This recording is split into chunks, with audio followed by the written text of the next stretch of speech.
Hello students, now exercise 5.3. So first question of 5.3, find the sum of following arithmetic progression. तो sum find करना directly formula का बिल्कुल simple question है. First और second आप लोग करोगे, मैं थर्ड क्वेश्चन का एक बार आपको समझाता हूँ. फर्स्ट का third. In this question we are given AP in fraction 1 upon 15, 1 upon 12 and 1 upon 10 up to 11 terms. Up to 11 terms. हमें sum find करना है. So we have to find sum. So SN formula is n by 2, 2a plus n minus 1 into t. This is the formula. So a is 1 upon 15. A is 1 upon 15 and d find करने के लिए a2 minus a1. तो 1 upon 12 minus 1 upon 15 is equal to LCM is 60 LCM. 12 5 are 60. 5 minus 5 4 are 60. 4 is equal to 1 upon 60. LCM is D is 1 upon 60. Then n is given up to 11 terms. Up to 11 terms. So we can put all three values in the formula. So S11 is equal to 11 divided by 2. 2a. 2 into a is 1 upon 15. 1 upon 15. उसके बाद plus n 11 minus 1 into d. d is 1 upon 60. Okay. Then S11 is equal to 11 upon 2. 2 upon 15. Plus 10 upon 16. 11 minus 1, 10, 10 upon 16. Oh, 60, sorry. 10 upon 16. 0 से 0 cancel. Then S upon 11 is equal to 11 divided by 2. 2 upon 15 plus 1 upon 6. Okay. Then S11 is equal to 11 divided by 2. इसका LCM लेने पे क्या आएगा 90 LCM. 5 6 जा 90, 6 2 जा 12 plus 6 15. Okay, ये हमारा LCM. Then S11 is equal to 11 by 2, 27 upon 90. Okay. Then S11 is equal to ये 3 9 जा 27 और ये 3 30. फिर से करेंगे तो 3 3 जा 9 और 10. तो 11 upon 2 मल्टीप्लाई बाय 3 upon 10. तो S11 is equal to 33 upon 20. This is answer. Second question, find the sum of the following. ये भी बिल्कुल सिंपल है, इनका हमें सम फाइंड करना है. तो इसका भी मैं सेकेंड क्वेश्चन समझाता हूं. सेकेंड का second. 7 plus 10 1 upon 2 plus 14 up to 84. इनका हमें सम फाइंड करना है. इनका हमें सम फाइंड करने के लिए हमारे पास फर्स्ट टर्म भी है और लास्ट टर्म भी है. तो n by 2 a plus l हम फॉर्मूला लगा सकते हैं, लेकिन हमें n फाइंड करना पड़ेगा. सबसे पहले we have to find n number of terms. तो उसके लिए हमें क्या करना पड़ेगा, a is given 7 और an is given 84 and d हमें फाइंड करना पड़ेगा. तो d फाइंड करने के लिए a2 minus a1 10 1 upon 2 minus 7. So यहाँ पे हो जाएगा 10 20 21 upon 2 minus 7. LCM 2 21 minus 14 is equal to 7 divided by 2. So D हमारे पास क्या आ गया 7 divided by 2. After that we will find n. So an is equal to a plus n minus 1 into d. इस formula में values put करके क्या करेंगे, n find करेंगे. an is 84.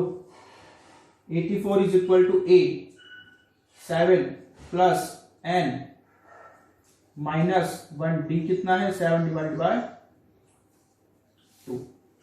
Okay, so 84 is equal to 7 plus 7 upon 2 minus 7 upon 2 n minus 7 upon 2.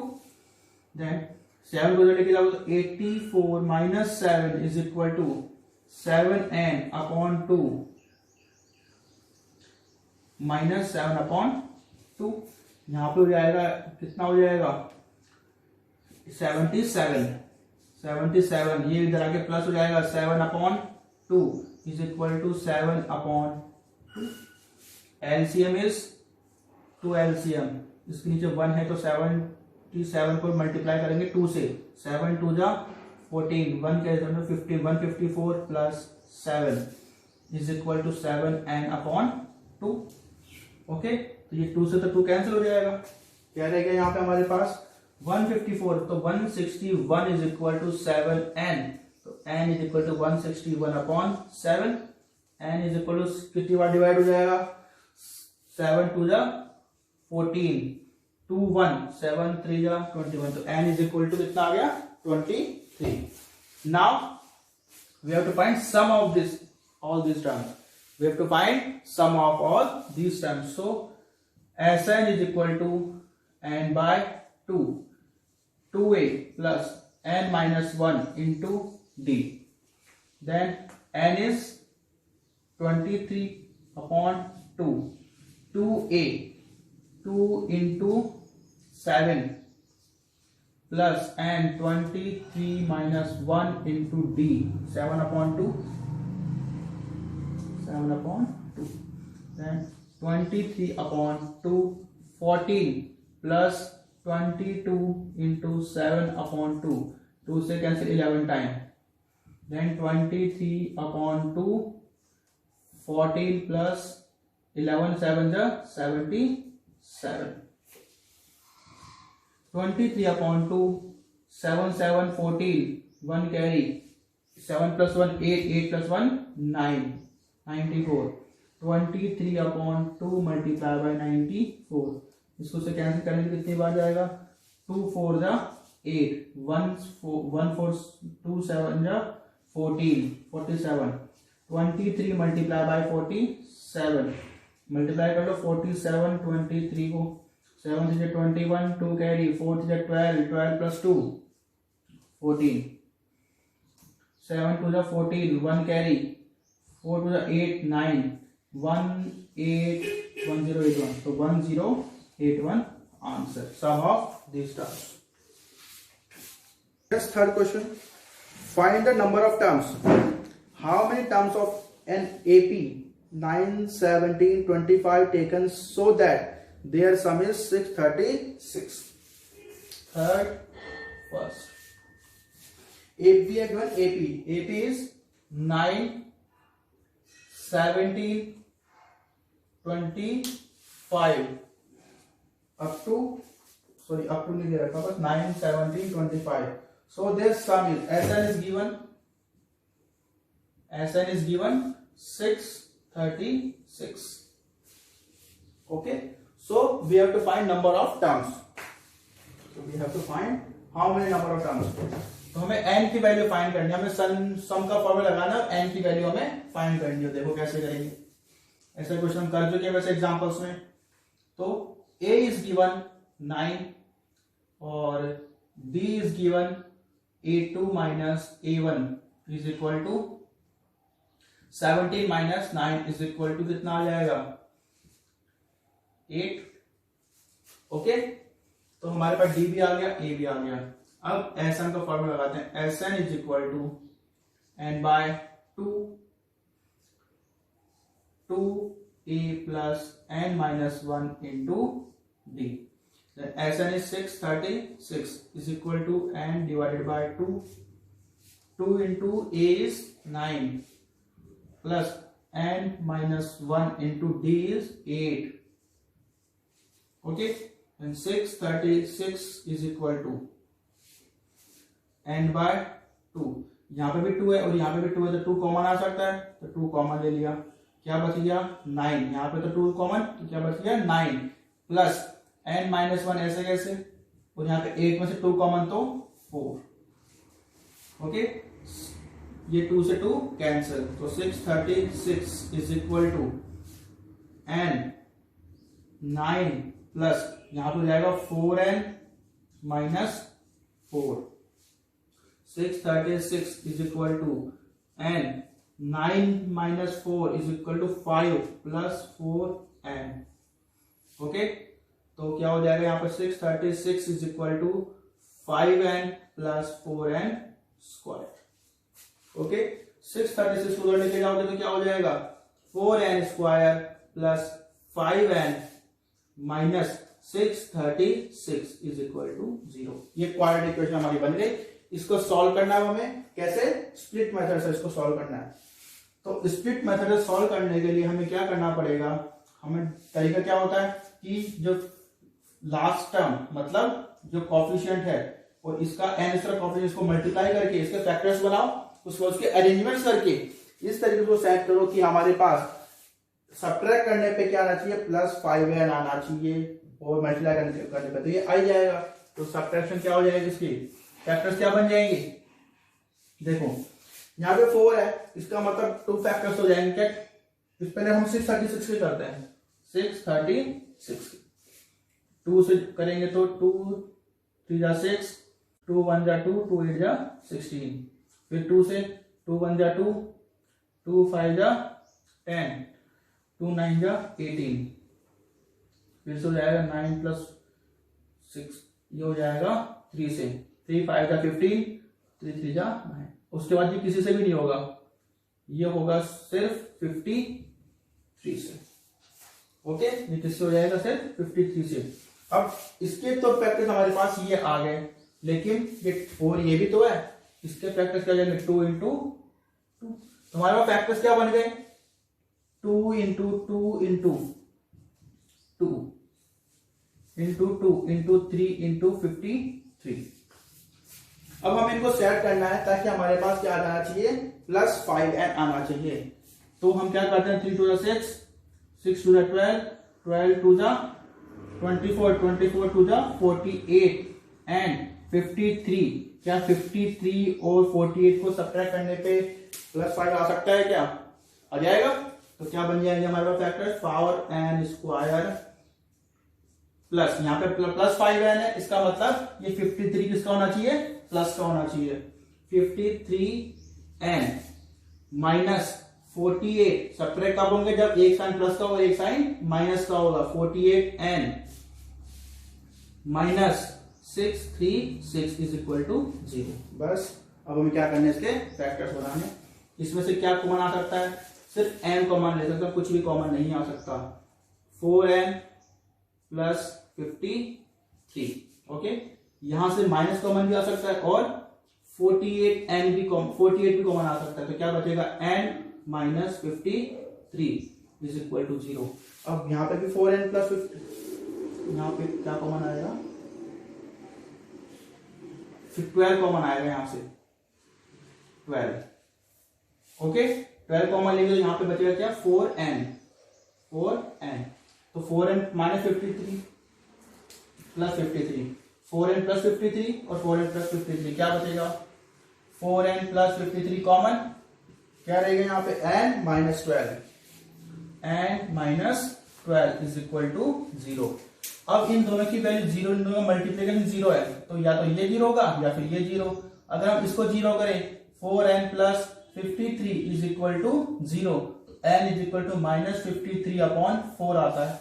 तो क्या ये n की इस करके आ सकता है नंबर ऑफ टर्म्स कभी नेगेटिव थोड़ी आएंगे. तो क्या लेंगे हम इसको n minus, this is not possible, this is not possible. So n minus 12 is equal to 0. तो n इज इक्वल टू क्या आ गया 12. n इज इक्वल टू कितना आ गया 12. तो नंबर ऑफ टर्म्स क्या आ गया हमारी एपी के अंदर 12 नंबर ऑफ टर्म्स आ गए। यस, इसी का सेकंड पार्ट है, third the second. How many terms of an AP 63, 60 and 57? AP 63, 60 and 57, okay, और SN is given 693, 693। तो जैसे इसको किया था वैसे सेम इस मेथड को हमें यूज करना है। यहाँ पे A is 63, A is 63, D is 60 minus 63 is equal to -3, okay. और क्या चाहिए हमें रखने के लिए? और कुछ भी नहीं चाहिए, बस यही के बारे में हमें n तो फाइंड ही करना है। तो Sn is equal to n/2 2a plus n minus 1 into D। Sn is given 693, 693 is equal to n upon 2a, 2 into a is 63 plus n minus 1 into d is -3, okay। then 693 is equal to n/2, तो यहां पे इसको multiply करने पे 3 2 जा 6, 6 2 जा 12, 126 plus इसको भी मल्टीप्लाई कर दो तो -3n प्लस 3, ये हो जाएगा। तो 693 is equal to n divided by 2, 126 plus 3 129 minus 3n, ये हो गया। 2 को इधर भेज दो, क्या हो जाएगा? मल्टीप्लाई, 3 2 जा 6, 9 2 जा 18, 1 कैरी, 6 2 जा 12, 12 plus 1 13 is equal to n, इसको n को अंदर मल्टीप्लाई कर दो तो क्या हो जाएगा? 129n माइनस 3n स्क्वायर, ठीक है। अब इन दोनों को इधर लेके आओगे तो क्या हो जाएगा? ये पॉजिटिव नेगेटिव पॉजिटिव बन जाएगा, 3n square minus 129n plus 1386 is equal to 0। तीनों में से देखो 3 कॉमन ले सकते हैं हम, 3 कॉमन आ जाएगा तो 3 को कॉमन ले लो, क्या बचेगा यहाँ पे? n स्क्वायर माइनस 3 4 जा 12, 3 3 जा 9n प्लस 3 4 जा 12, 1 8, 3 6 जा 18, 3 2 जा 6 इज इक्वल टू 0। n उधर आके 0 हो जाएगा तो क्या बचेगा क्वेश्चन हमारे पास? n square minus 43n plus 462 is equal to 0। ये इक्वेशन हमारे पास आ गई। अब इसको हमें सॉल्व करना है। इसको सॉल्व करने के लिए हमें क्या करना पड़ेगा? फैक्टर्स, किसके? इसके। वैसे किस पे करता हूं फैक्टर्स? इसको और यहाँ पे जो मल्टीप्लाई होता है, यहाँ पे जो भी कोएफिशिएंट होता है उनको मल्टीप्लाई करने के बाद जो नंबर आता है उसका हम फैक्टर्स बढ़ाते हैं। लेकिन यहाँ पे क्या होगा? कुछ भी, इसका मतलब 1। तो अल्टीमेटली हमें किसका करना है? 462, 462 2 से करेंगे तो 2 2 जा 4, 2 3 जा 6, 2 1 जा 2। अब किससे होगा? ये 3 से हो जाएगा, 3 7 जा 21, 3 7 जा 21। अब किससे हो जाएगा? 7 से, तो 7 11 टाइम और ये 11 ये आ गया। हमारे पास क्या आ गया? ये फैक्टर्स हमारे पास आ गए। अब इसको अरेंजमेंट करके हमें क्या करना है? इस तरीके से अरेंज करना है इनको कि हमारे पास अगर यहाँ पे प्लस है तो ऐड करने पे क्या आना चाहिए? -43 आना चाहिए। तो क्या हो जाएंगे फैक्टर्स? बनाओ।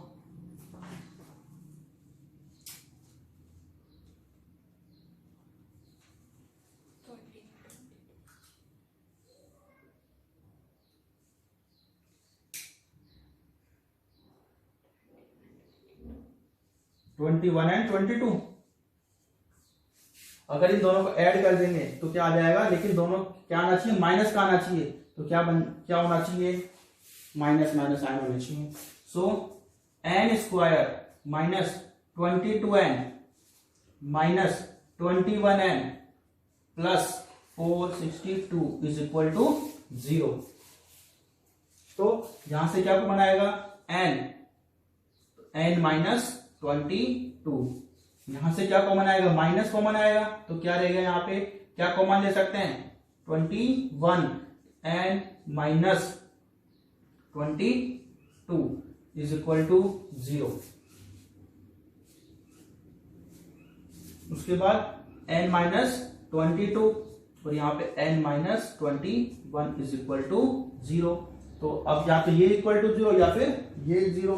तो if n minus 22 is equal to 0 तो n इज इक्वल टू क्या आ गया 22 और n और n minus 21 is equal to 0 देन n इज इक्वल टू 21। हमारे पास दो वैल्यूज आ गई। लेकिन मैंने इस एग्जांपल में ऐसा क्वेश्चन आया था क्या, अगर n इज इक्वल 22 भी टर्म्स का सम अगर 693 है और n इज इक्वल 21 का सम भी 693, इसका मतलब क्या होगा, ये वाला जो टर्म होगा 22th टर्म विल बी 0 ऐसा क्वेश्चन हम कर चुके एग्जांपल्स में। Now example question number 4, find the sum of first 25 terms of the following progression whose nth term is given। fourth question, first part, an is equal to 3 plus 4n। हमें क्या करना है, find the sum of first 25 term, sum of first 20 मतलब s25 is हमें find करना है। Okay, तो हमें एपी फाइंड करनी पड़ेगी पहले। अगर हमारे पास an is equal to 3 plus 4n है तो a1 क्या हो जाएगा 3 plus 4 into 1 is equal to 3 plus 4 is equal to 7। a2 is 3 plus 4 into 2 then 3 plus 4 two जा 8 is equal to 11। a3 is equal to 3 plus 4 into 3 plus 4 3 जा 12 is equal to कितना आ जाएगा 50। हमारा एपी क्या आ गई, so AP is 7 11 15 up to so on. हमें क्या फाइंड करना है, तो हमें डी भी फाइंड कर सकते हैं। D is equal to a2 minus a1 is equal to 11 minus 7 is equal to 4। D भी आ गया। अब हमें क्या फाइंड करना है, सम ऑफ फर्स्ट 25 टर्म्स। तो s25 is equal to n by 2a plus n minus 1 into d then n 25 upon 2 into a is 7 plus n कितना है 25 माइनस 1 इंटू d कितना है 4। Okay, then 25 divided by 2। Okay, यहां से हम देखो क्या कर सकते हैं, यहां से भी 2 कॉमन और इस टर्म से भी 2 कॉमन आ सकता है। तो 2 कॉमन ले लेंगे हम, क्या बच गया यहाँ पे 7 और यहाँ पे 25 माइनस 1 24 इंटू 2, क्योंकि 4 में से 2 कॉमन लेने क्या बचा सिर्फ 2।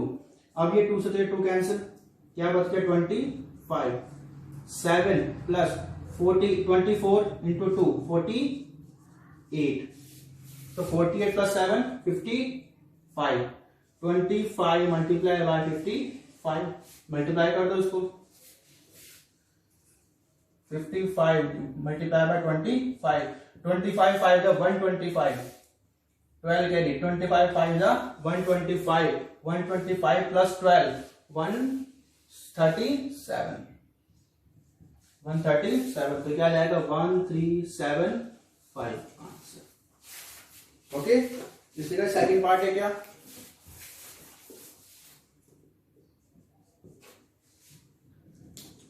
an is equal to 7 minus 3n।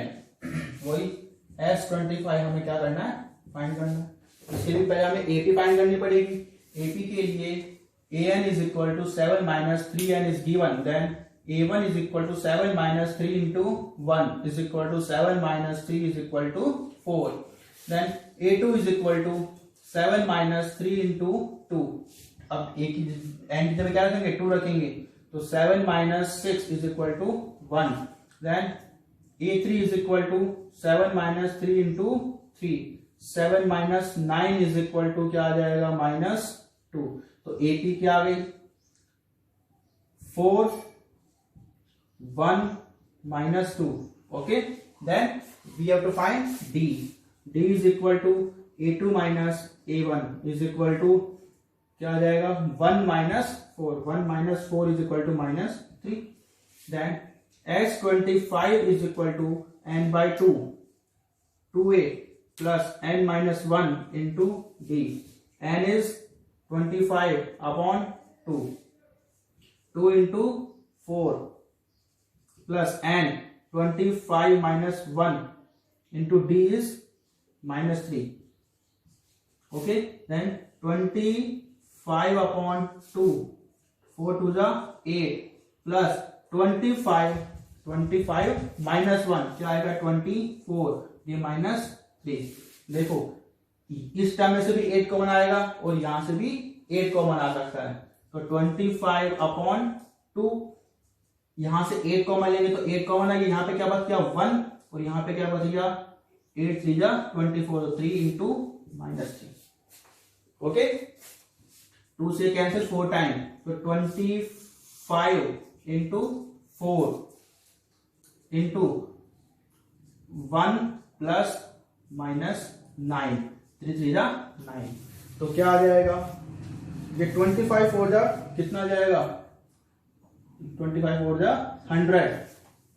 100. Okay, then multiply by ये क्या है 1 minus 9. Okay, then 100 into -8 is equal to -800 answer. Okay, ये हमारा क्या आ जाएगा sum of 25 terms in this AP is -800. Fifth question, find the 51 terms of an AP in which second and third terms are 14 and 18. Question number 5th. Find the sum of 51 term of an AP if second term मतलब A2 is given कितना 14 और A3 is given कितना 18. हमें क्या करना है सम of 51 terms S 51 हमें find करना है. कैसे कर सकते हैं हमें क्या चाहिए फॉर्मूला रखने के लिए n by 2 2a plus n minus 1 into D. हमें क्या क्या चाहिए देखो n चाहिए, n तो 51 हो जाएगा. a चाहिए a2 a नहीं है हमारे पास, अब d भी नहीं है हमारे पास, तो d तो हम फाइंड कर सकते हैं ना. कैसे कर सकते हैं a3 माइनस a2 करके हम d फाइंड कर सकते हैं. क्यों? क्योंकि अगर a1 a2 और a3 a4 होता है तो कहीं पे भी सबका d तो सेम ही आता है ना सब जगह पे. अगर हम a2 माइनस a1 तब भी वही आएगा और a3 माइनस a2 करेंगे तब भी क्या आएगा सेम ही आएगा. तो d तो हम फाइंड कर सकते हैं कैसे a3 माइनस a2, तो 18 minus 14 is equal to 4. d क्या आ गया 4.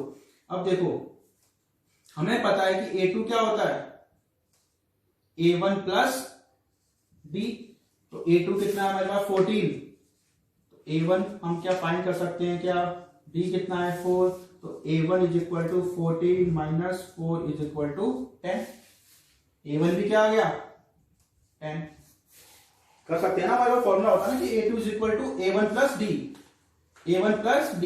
a2 की वैल्यू हमें 14, a1 की हमें फाइंड करना है, d की वैल्यू हमने 4 रख दी, तो 4 इधर आ गया 14 माइनस 4 इज इक्वल टू 10, तो a1 कितना आ गया 10. अब हम फॉर्मूले में रखने हमारे पास सारी वैल्यूज हमारे पास आ गई. तो Sn is equal to n by 2 2a plus n minus 1 into D. Okay, then 51 upon 2 2 into a is ये 10 plus n is 51 minus 1 into d is 4. Then 51 upon 2, यहां पे क्या होगा 20 प्लस यहां पे क्या है 50 इंटू 4. जहां से देखो यहां से भी 5 हम क्या कॉमन ले सकते हैं 10 कॉमन ले सकते हैं, और यहां से भी हम क्या कॉमन ले सकते हैं 10 कॉमन ले सकते हैं. तो 51 अपॉन 2 10 कॉमन लेंगे तो क्या बचेगा यहां से 2, और यहां से 10 कॉमन लेंगे तो 5 इंटू 4 ये बचेगा. देन ये तो कैंसिल हो गया 5 time. Then 51 multiply by 5, 51 multiply by 5 bracket के अंदर क्या क्या रह जाएगा, 2 प्लस 5 4 जा 20, ये रह गया। देन 51, इसको मल्टीप्लाई कर लो चाहे तो, 51 इंटू 5 इंटू 22, ये आ गया हमारे पास। अब 51 मल्टीप्लाई 5 टू जा 10, 1 कैरी 5 टू जा 10 11, ये आ गया। अब इसको करोगे तो 0 का 0, 11 1 जा 11, 1 कैरी 11 5 जा 55 प्लस 1 56, तो 56 5 6 1 0 is the sum of the terms, 51 terms in this AP. Sixth question. First and last term of in the AP 17 and 350 respectively. If common difference is 9, then how many terms are in AP? What is their sum? Question number 6. First term मतलब A1 is given 17 और L is given 350. If the common difference is D is 9, then how many terms? मतलब हमें an find करना है एक तो, और sn find करना है। ओके, मतलब हमें पहले क्या करना है, इस एपी के अंदर कितने टर्म्स होंगे। अगर लास्ट टर्म 350 और फर्स्ट टर्म ये है, तो हमें ये बताना है क्या कि इस एपी के अंदर जो एपी बनेगी उसमें कितने टर्म्स होंगे। जितने टर्म्स आएंगे उन टर्म्स का हमें फिर सम भी फाइंड करना है। ओके, तो सबसे पहले हम an फाइंड करते हैं, नंबर n फाइंड करना है यहाँ पे, n number of terms. Okay, so an is equal to a plus n minus 1 into D. an मतलब लास्ट टर्म 350 है, 350 is equal to a 17 plus n minus 1 into D 9, तो 350 is equal to 17 plus D कितना था 9, 9 and minus 9, तो 350 is equal to 17 minus 9 कितना हो जाएगा 8 plus 9 and 8 इधर आ जाएगा, तो 350 minus 8 is equal to 9 and 350 minus 8 342 is equal to 9 and so n is equal to 342 upon 9, 9 से कैंसिल हो जाएगा, कितनी बार होगा, n इज इक्वल टू 9 3 जा 27, 27 कितना बचेगा 72, 9 8 जा 72, हमारे पास नंबर ऑफ टर्म्स कितने आ गए 38, number of terms are 38। Now we have to find sum, मतलब कितने टर्म्स का सम 38, तो s 38 is equal to n by 2, 2a plus n minus 1 into d. n is 38 upon 2, 2 into a is 17 plus n कितना है 38 minus 1 into d कितना है 9, then 38 upon 2, इसको cancel कर सकते हैं क्या 9 से 19 यहां पे हो जाएगा 14, सॉरी 34 प्लस यहां पे कितना हो जाएगा 37 इंटू 9। ओके, देन 9 34 प्लस 9 7 जा 63, 6 कैरी 9 जा 27, 27 plus 6 30, 9 3 27, 27 plus 6 33, then 19 multiply by 4 plus 3 7, 3 plus 3 6 और 3 का 3। अब इसको से मल्टीप्लाई कर दो, कैसे करोगे 3 6 7 19 से मल्टीप्लाई करने पे क्या आएगा 9 7 जा 6 कैरी 9 6 जा 56 54 प्लस 6 60, 6 कैरी 9 27 27 9 27 27 प्लस 6 33, उसके बाद 3 6 7 3 7 9 और ये 6 क्या आ जाएगा 6 9 7 3 हमारा answer. Question number 7. Find the sum of all odd numbers divisible by 3 between 1 and 1000. ऐसा क्वेश्चन हम कर चुके हैं एग्जाम्पल्स में. हमें नंबर कहां से दे रखे हैं? 1 to 1000. 1 to numbers are 1 to 1000. But we have taken all odd numbers only. We have taken all odd numbers. Odd number भी कौन से? जो कि 3 से डिविजिबल है. सबसे पहले देखो odd number कौन से होंगे जिसके लास्ट में क्या आएगा? 1, 3, 5, 7, 9. ये सब क्या हो जाएंगे? odd number. अब उसमें चेक करो कि वो जो होंगे उसमें 3 से डिविजिबल कौन से होंगे. तो सबसे पहला odd number 3 से डिविजिबल कौन सा होगा? 3. उसके बाद कौन सा होगा? 9 होगा, क्योंकि 6 भी होगा. 6 क्या है? इवन नंबर, तो क्या आ जाएगा? 9. उसके बाद 3, 9 के बाद 10 नहीं होगा. 11, 12, 13, 14, 15. उसके बाद 16, 17, 18, 19, 20, 21. अब तो ये चलता जाएगा. तो अब इसमें देखो क्या हम एपी बन रही है क्या हमारे पास? 9 - 3 6, 15 - 9 6, 21 - 15 6. एपी लास्ट टाइम क्या आ जाएगा? 1000 तो नहीं होगा. क्या आ जाएगा? 999. ओके, ये और भी है और 3 से डिविजिबल भी है. तो हमें क्या फाइंड करना है? इनका सम फाइंड करना है. क्या सम होगा? सम फाइंड करने के लिए हमें पता होना चाहिए नंबर ऑफ टर्म्स. ये तो मालूम है हमें, एल भी मालूम है. हमें मालूम क्या होना चाहिए? Number of terms. तो वो फाइंड करेंगे किससे? इससे. an इज इक्वल टू, पहले लिख लो क्या क्या गिवन है. a इज इक्वल टू 3 और l is equal to 999. d is equal to a2 minus a1 9 minus 3 is equal to 6. Okay, now an is equal to a plus n minus 1 into d. an is हमें क्या है? 999 is equal to a is 3 plus n minus 1. d कितना है? 6. 999 is equal to 3 plus 6n minus 6. Then 3 और minus 6 कितना हो जाएगा? 3 और minus 6 minus 3 plus 6n minus 3 जाएगा. आगे क्या हो जाएगा? 1002. या फिर ऐड कर लो 999 plus 3 is equal to 6n. 999 plus 3 1002 is equal to 6n. तो n is equal to 1002 upon 6. तो n इज इक्वल टू क्या आ गया? 6 1 जा 6, 3 क्या आएगा? 4 0, 6 6 जा 36, क्या रहेगा? 4 2, 6 7 जा 42. तो कितने नंबर ऑफ टर्म्स आ गए?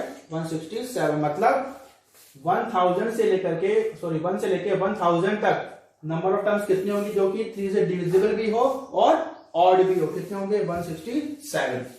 After that now we have to find S n is equal to n by 2 2a plus n minus 1 into b. as n is 167, as 167 is equal to 167 upon 2. 2 into a कितना है? 3 plus n minus 1. n is 167 minus 1 into b is 6. then 167 upon 2. यहां से कुछ common ले सकते हैं क्या? 6 common आ जाएगा क्योंकि 3 to the 6 यहां पे भी और 6 यहां पे भी है. तो 6 को कॉमन ले लिया. क्या बचा? 1, क्योंकि इन दोनों चीजें कॉमन आ गई. क्या बचा? 1. 167 माइनस 1 166. यहाँ पे 6 कॉमन आ गया. यही बच गया बस. ये कैंसिल 3 टाइम. तो 167 इंटू 3 इंटू 167 ये आ गया हमारे पास. इसको मल्टीप्लाई कर लो. 167 167 7 7 जा 49 4 कैरी. 7 6 जा 42 42 प्लस 4 46 4 कैरी. 7 1 जा 7 प्लस 4 11. 6 7 जा 42 4 कैरी. 6 is 36, 36 plus 4 40, 40 का 0 4 कैरी, 6 1 जा 6 plus 4 10, उसके बाद 1 6 7, then 9 6 plus 2 8, और ये 7 plus 1 8, 6 plus 1 7, और ये 2। अब इसको 3 से मल्टीप्लाई करो, 9 3 जा 27, 2 कैरी, 8 3 जा 24, 24 plus 2 26, 2 कैरी, 8 3 जा 24, 24 plus 2 26, 2 कैरी, 7 3 जा 21, 21 plus 2 23, 2 कैरी, 2 3 जा 6 plus 2 8। क्या आ गया हमारे पास आंसर? 8 3 6 6 7, ये हमारा सॉल्यूशन। ये आ रहा है। Now 8th question, first term of an arithmetic progression is 8। 8th question, first term means a is equal to 8. After that nth term is 33. nth term मतलब an is equal to 33, and the sum of n terms is 123. मतलब sum of n term Sn is equal to 123. Then find the n and common difference d. हमें क्या find करना है? n and d हमें find करना है। देखो कैसे कर सकते हैं इसको। हमें देखो क्या दे रखा है, an is equal to 23 दे रखा है, तो पहले हम इससे एक इक्वेशन फाइंड करेंगे। कैसे? an is equal to a plus n minus 1 into d.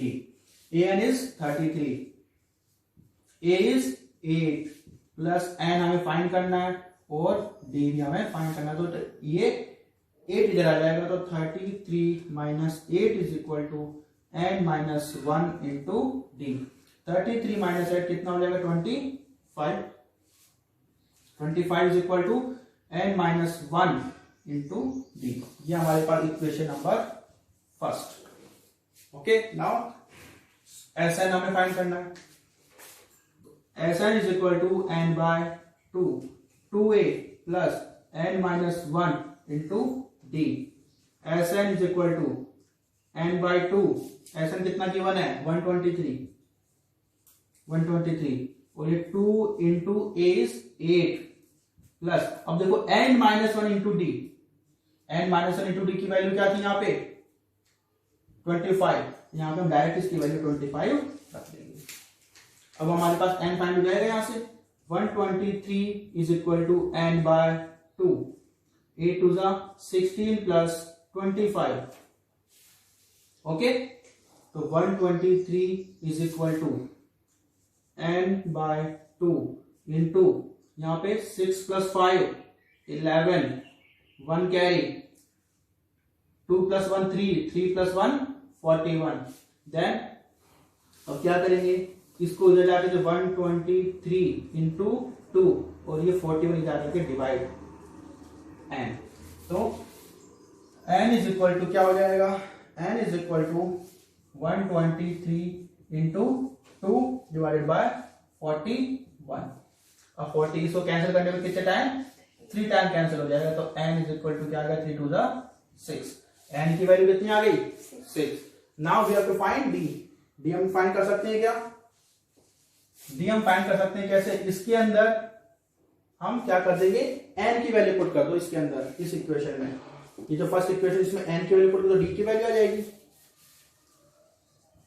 Putting value of n in equation first, तो क्या आ जाएगा? 25 is equal to 6 minus n minus 1 into d. d is d find करना है, तो 25 is equal to 6 minus 1 into d. 25 is equal to 6 minus 1, 5 into d, 5 इधर आ जाएगा, 25 upon 5 is equal to d। 5 से 5 टाइम कैंसिल, तो d is equal to 5 answer. तो हमारे पास d कितना आ गया? n number of times n कितना आ गया? 5, and d is equal to sorry n is equal to 6 और d इज इक्वल टू 5, ये दोनों हमारे answers. Now 9th question, important question है। ए सम of rate 280 is to be used to give 4 prizes. If each prize is 20 less than its preceding prize, find the value of each of the prize. 9th question है, क्या कह रहा है?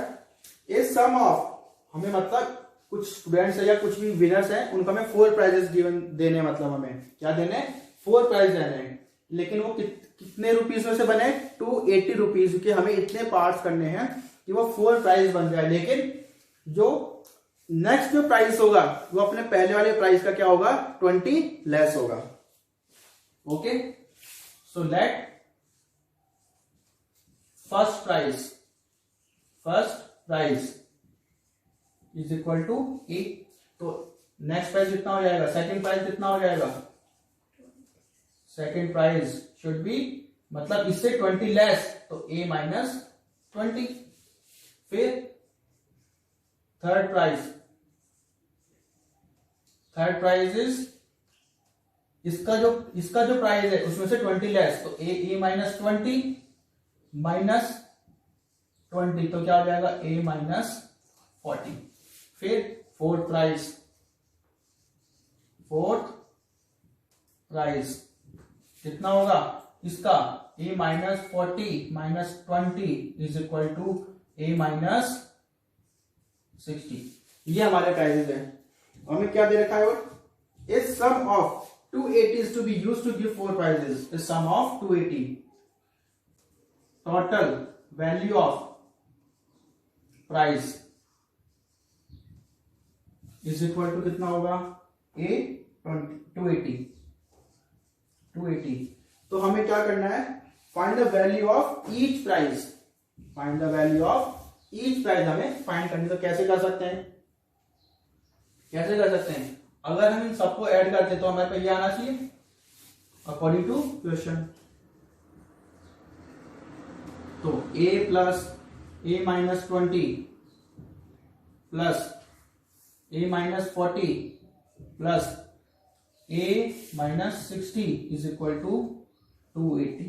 Then a plus a कितना हो गया, 4a minus 20 minus 40 minus 60 कितना हो जाएगा, minus 120 is equal to 280। 4a is equal to 280 plus 120। 4a is equal to 0, 8 minus 2 6, यहां पे कितना आ गया, 8 प्लस 2 10 का 0 1 कैरी, 2 प्लस 1 3 प्लस 1 400। तो a is equal to 400 divided by 4 is equal to 100। मतलब जो फर्स्ट प्राइस था वो कितनी, उसकी वैल्यू कितनी आ गई, 100। Then so first price is equal to 100। Second price कितना हो जाएगा, a minus 20। Then 100 minus 20 is equal to 80 rupees. उसके बाद थर्ड प्राइस कितना हो जाएगा, a माइनस 40। तो a minus 40, a is 100 minus 40 is equal to 60 rupees. उसके बाद fourth price is a minus 60। तो a is 100 minus 60 is equal to 40 rupees.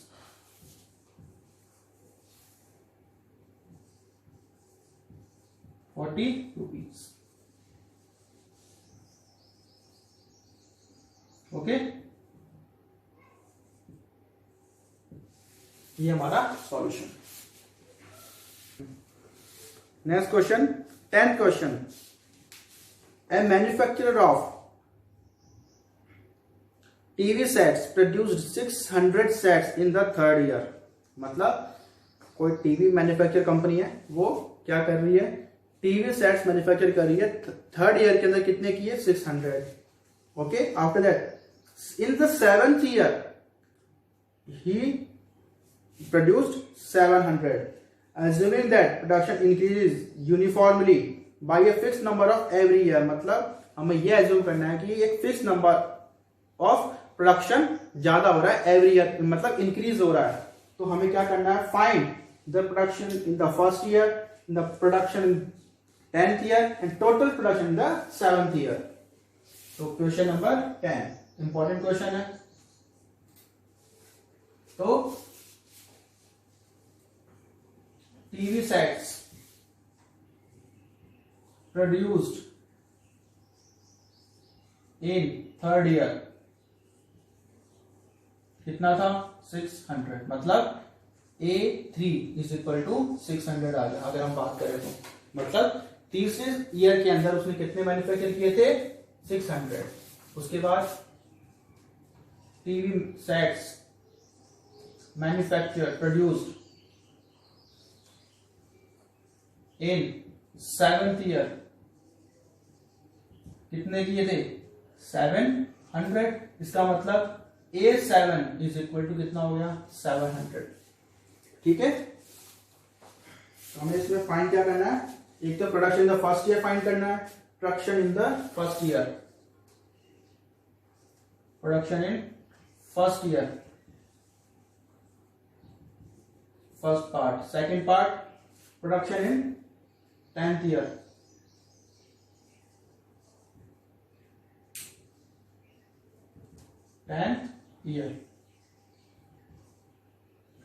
और total production in 7 years. 7th नहीं होगा 7 ईयर्स होगा, 7 ईयर्स।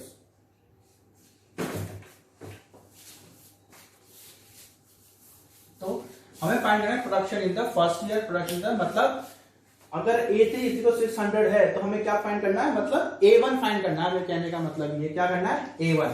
उसके बाद जब A1 आ गया हमें उसके बाद D भी फाइंड करना कि किस रेट से वो इंक्रीज कर रहे हैं एवरी ईयर। हमें D का मतलब क्या हो जाएगा यहाँ पे, अगर हम इसको A3 में कन्वर्ट कर लें तो मतलब एक फिक्स रेट इंक्रीज हो रही है एवरी ईयर, तो फिक्स रेट क्या हो जाएगी D। जैसे मान लो पहले साल में 5 इंक्रीज किया, दूसरे साल 10, फिर से 5 इंक्रीज कर दिया, हर साल मतलब 5 इंक्रीज हो रहा है। इसका मतलब यूनिफॉर्मिटी का मतलब एक कंटिन्यूअस फिक्स रेट है। तो इसका मतलब ये क्या हो जाएगा AP में बन सकता है। ये AP में बनने के लिए हमें क्या देखो A3 AN क्या होता है, मतलब जो 3rd ईयर के अंदर AN is equal to A plus N minus 1 into D। तो इसका मतलब A3 is equal to A plus 3 minus 1 into D। कितना है 600 is equal to A plus 2D, equation number 1। उसके बाद A7 is equal to A plus 7 minus 1 into D। A7 is 700 is equal to A plus 6D, equation number 2। तो अब equation number 1 और 2 से हम A और D की value find कर सकते हैं। तो A और D की वैल्यू फाइंड कर लो। कैसे करोगे, subtract equation 1 from 2। Subtract equation 1 from 2, तो क्या हो जाएगा A plus 6D is equal to 700 और A plus 2D is equal to 600। Subtract करने के नीचे के साइन चेंज हो जाएंगे, ये दोनों cancel, 6 minus 2 4D is equal to 700 minus 600 is equal to कितना हो जाएगा 100। तो D is equal to 100 divided by 4 is equal to 25। तो D कितना आ गया 25। D is equal to 25. Now putting the value of D in equation number first, then we will find A. Putting value of D in equation first equation क्या है, A plus 2D is equal to 600. A plus 2 into D is 25 is equal to 600. तो A plus 50 is equal to 600. A is equal to 600 -50, तो a is equal to क्या आ जाएगा, -50 is equal to 550, मतलब a क्या है यहाँ पे 550। तो हमारे पास पहले साल के अंदर मतलब फर्स्ट ईयर के अंदर जब हमने पूछा प्रोडक्शन का फर्स्ट ईयर वो कितना आ गया 550। So production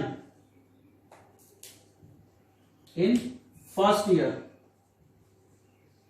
is 550. Okay, then we have to find production in the 10th year.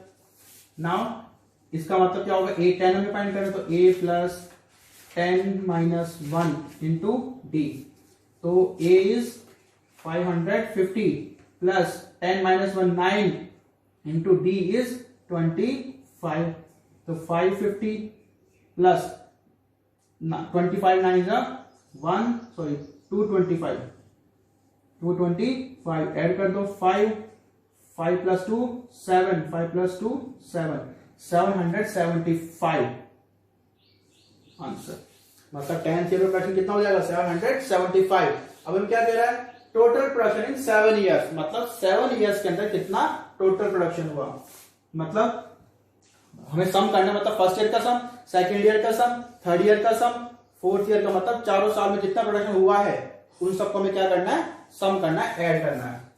तो S7 की फॉर्मूला लगाओ पहले, S is equal to n/2 2a plus n-1 into D.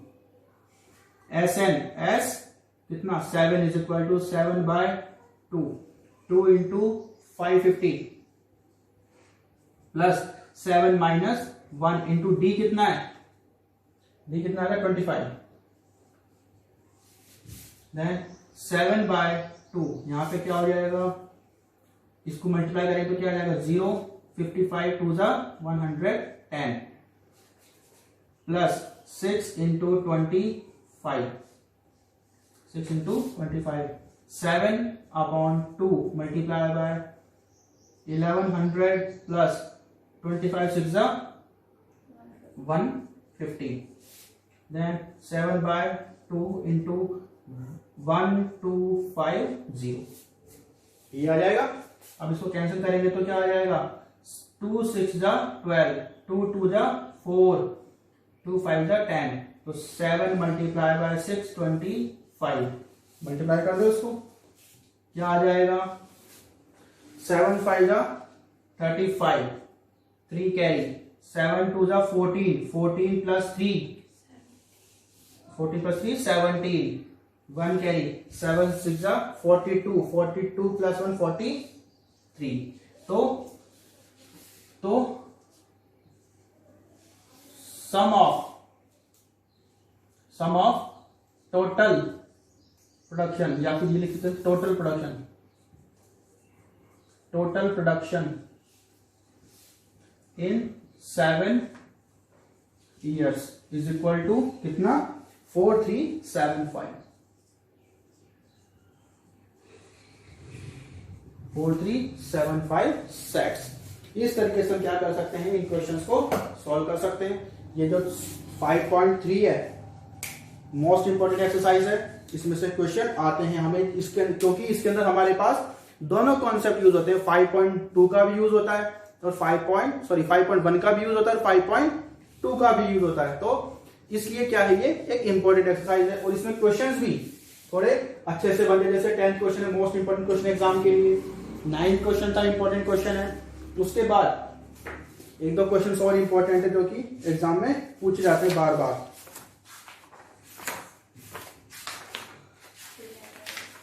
ये 6 क्वेश्चन बहुत इंपॉर्टेंट है, 6 क्वेश्चन 7 क्वेश्चन इंपॉर्टेंट है, उसके बाद एक थर्ड क्वेश्चन मोस्ट इंपॉर्टेंट है।